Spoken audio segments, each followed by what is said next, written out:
খেলা শেষে বিশাল বড় একটি মারামারি লেগে গেছে। দেখেন, একজন আরেকজনের চেয়ার দিয়ে মারতাছে। কি নিয়ে এই খেলায় মারামারি শুরু হলো সেটাই জানাবো এই ভিডিওতে। মাঠ ভর্তি দর্শক নিয়ে খেলা অনেক সুন্দরভাবেই চলতেছিল। দুই দলেরই গোল 2-2 করেছিল।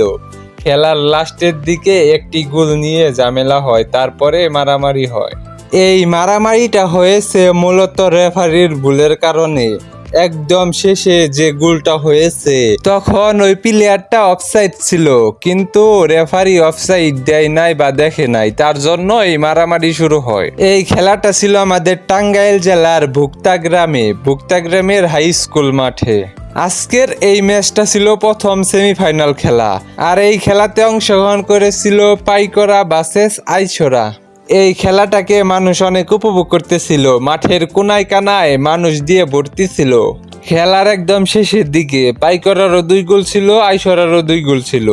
এমন সময় একদম শেষের দিকে আইছড়া একটি গোল করে, আর সেই গোলের সময় আইছড়ার প্লেয়ারটা অফসাইড ছিল, কিন্তু রেফারি সেটাকে অফসাইড হিসাবে ধরে নাই। তার জন্য পাইকরার কিছু দর্শক এবং কমিটির মানুষ সেটার জন্য প্রতিবাদ করতে রেফারির দিকে এগিয়ে যায়। তখন বল ইন্ডিয়ারদের সাথে তাদের হাতাহাতি হয়। তারপরে বল ইন্ডিয়াররা পাইকরার দর্শকদের অনেক মারা মারছে, চেয়ার দিয়ে বাইরিয়ে মারছে।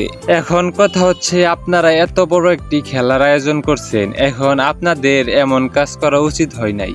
বাংলাদেশের মানুষ ফুটবলটাকে মন প্রাণ দিয়ে ভালোবাসে, তবু আমাদের বাংলাদেশের ফুটবল এত পিছিয়ে কেন জানেন? এই আমার আপনার ভুলের কারণেই। একটু এদিক সেদিক হলেই আমরা কোনো একটা কারণে ঝামেলা বাজিয়ে ফেলি, এটা করা ঠিক না। এই আশেপাশে অঞ্চলে আর বড় বড় টুর্নামেন্ট হওয়ার সম্ভাবনা একদম কমে যায়। এতে ফুটবলের অনেক বড় ক্ষতি হয়ে যায়। আমরা মন প্রাণ দিয়ে ফুটবলটাকে ভালোবাসি। প্লিজ খেলার মধ্যে এরকম ছোটখাটো বিষয় নিয়ে ঝামেলা করেন না। এত দর্শকের ভিড়ে যখন মারামারি হয় তখন কার ভুল কতটুকু ছিল সেটা আমার জানা নেই, কিন্তু আশেপাশে মানুষের কাছ থেকে যতটুকু শুনলাম ততটুকু ইনফরমেশন এই ভিডিওতে দিয়ে গেলাম।